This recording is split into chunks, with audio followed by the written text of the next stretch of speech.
Screen টাইমগুলা নাড়িভুড়িগুলো নিয়ে সামনে দিয়ে ছিদ্র করে বেঁধেছে আর কি।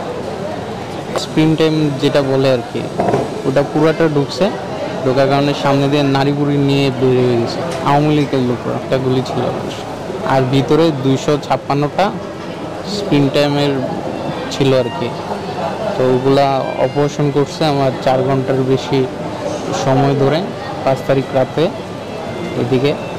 তখন করে তারপর বের করছে অনেকগুলা, আর তারপর অর্ধেক নাড়িভুড়ি কেটে ফেলে দিছে, আর বাকিগুলা সেলাই টেলাই করে এদিক দিয়ে পায়খানার রাস্তায় একটা ব্যাগ দিয়ে দিছে। বলছে যে আমারটা লং টাইম ইনজুরি, আমাকে এদিকে একটু বেশি দিন থাকতে হতে পারে।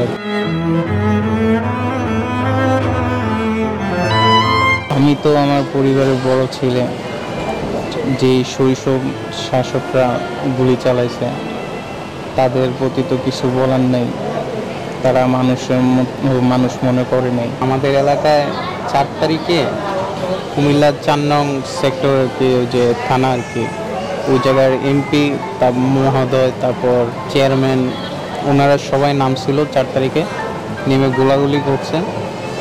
তখন সকালবেলা আবার শুনলাম যে বাড়িতে পুলিশ আসে নাই, তাই আসতে নিয়েছিলাম দুপুরের দিকে, তখন আর কি পিছন থেকে গুলি খেয়েছে।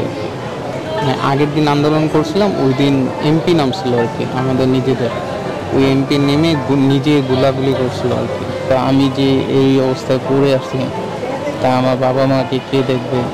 আমি যে পড়াশোনা করতাম অনেক দূরে মেসে থেকে, সেদিকটাও এখন পড়াশোনার দিকটাও চালু করতে পারতেছি না আমি।